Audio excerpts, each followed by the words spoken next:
Guys, പാത്തുമ്മയുടെ ആട് പ്രസവിക്കുന്ന പോലെ നമ്മളെ പൂച്ച പ്രസവിച്ചിരിക്കുകയാണ് ഗൈസ്.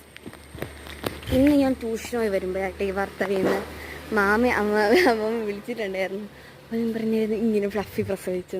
ആ കൂടി ഈ പൂച്ചയ്ക്ക് 9 മാസമായിട്ടുള്ളൂ. അതിനിടയ്ക്ക് പ്രസവിക്കുകയും ചെയ്തു. പക്ഷേ സന്തോഷത്തിൽ 3 കുട്ടികളുണ്ടായി. 2 കറുത്ത കുട്ടികളും എൻ്റെ അമ്മയെ പോലെ തന്നെയാണ്. പിന്നെ അതിൻ്റെ അച്ഛനായ ഒരു ബ്രൗൺ പൂച്ചയുണ്ട്. അതിൻ്റെ കളർ ബ്രൗൺ കളറാട്ടോ. ഞാൻ കാണിച്ചു തരാം. ഇത് പട്ടിക്കൂടാണ്.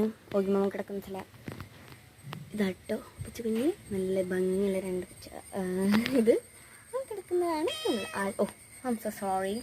ഈ കിടക്കുന്നതാണ് കിടപ്പ്. ഒന്ന് അടി കിടപ്പുണ്ട്. കാരണം അത് അടി കിടന്ന് പാൽ കുടിക്കാട്ടോ. കാരണം പാലെല്ലാത്തിനും തീർന്നു. ഇന്ന് വന്നതേ ഉള്ളൂ കേട്ടോ. അപ്പോഴത്തേക്കും ഉണ്ടാക്കി.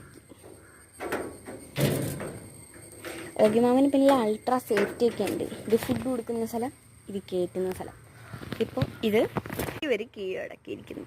കണ്ടോ, പാവം നല്ല ക്ഷീണമുണ്ട്. ഒരു വഹ കഴിച്ചിട്ടില്ല. റൂൾസൊക്കെ ഇട്ട് കൊടുത്തിട്ടും അത് കഴിച്ചുകൂടും. കാരണം ഭയങ്കര വിശപ്പാക്കും. 2-3 ഡോസ് ഇട്ടെടുത്തത് ടപ്പി ടപ്പിന്ന് കഴിക്കും. പക്ഷെ അവർക്ക് ഇപ്പോൾ കഴിക്കാനേ വയ്യ.